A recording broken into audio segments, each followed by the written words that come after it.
भगवान श्री कृष्ण का जन्म कंस का वध कर समस्त पृथ्वी लोक को उसके अत्याचारों से मुक्त कराने हेतु हुआ था। किशोरावस्था में ही वह गोकुल से मथुरा आ गए तथा दुष्ट कंस का वध किया। कंस की मृत्यु से दुखी उसके श्वसुर जरासंध ने एक विशाल सेना लेकर मथुरा पर आक्रमण कर दिया। इस आक्रमण में उसके साथ शिशुपाल और कालयवन जैसे शक्तिशाली राजा भी शामिल थे। जल्दी ही सेना मथुरा जा पहुंची और मथुरा की राजसभा में कृष्ण तथा बलराम को सेना को सौंपने का संदेश भेजा गया। इस युद्ध को टालने तथा मथुरा के निर्दोष नागरिकों को बचाने के लिए कृष्ण ने रातों रात वहां से सैकड़ों किलोमीटर दूर समुद्र में एक नई नगरी द्वारिका का निर्माण करवाया। अपनी माया से उन्होंने समस्त नागरिकों, उनके पशुओं तथा संपत्ति को नींद में ही नई नगरी में पहुंचा दिया। अगले दिन सूर्योदय के समय कृष्ण तथा बलराम जरासंध की सेना के सामने जा पहुंचे और उसे लड़ने के लिए चुनौती दी। जैसे ही जरासंध और दूसरे राजाओं ने कृष्ण को मारने के लिए शस्त्र उठाए, दोनों भाई भागने लगे। उन भाइयों के पीछे जरासंध तथा कालयवन जैसे राजा भी भागने लगे। कुछ ही देर में दोनों भाई बहुत आगे निकल गए और उनके पीछे केवल मात्र कालयवन रह गया। उसे देवताओं ने वरदान दिया था कि उसकी हत्या किसी अस्त्र या शस्त्र से नहीं होगी।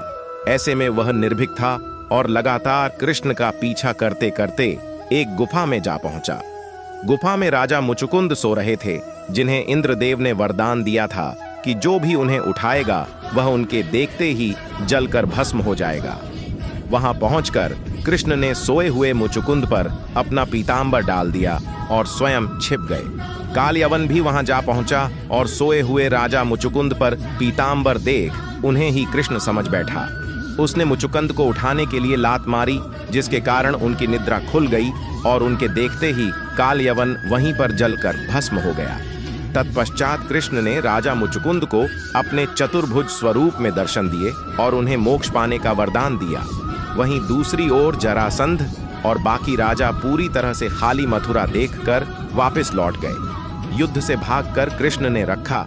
देवताओं के वरदान का मान कृष्ण चाहते तो स्वयं भी कालयवन और अन्य अधर्मी राजाओं का वध कर सकते थे, परंतु देवताओं के दिए वरदान का मान रखने के लिए ही उन्होंने कालयवन को राजा मुचुकुंद के हाथों मरवाया। इसी तरह बाद में जरासंध का वध पांडुपुत्र भीम के हाथों करवाकर भूधरा का भार कम किया। इस तरह कृष्ण ने दिया दुनिया को उदाहरण। इस कहानी के बाद कृष्ण के नाम के साथ हमेशा के लिए रणछोड़ जोड़ दिया। कृष्ण की इस कहानी से सीख मिलती है कि अनावश्यक ताकत का प्रदर्शन नहीं कर बुद्धिबल से काम लेना चाहिए। इस तरह हम अपनी शक्ति को खर्च होने से रोक सकते हैं और बड़े से बड़े संकट का भी सामना कर सकते हैं।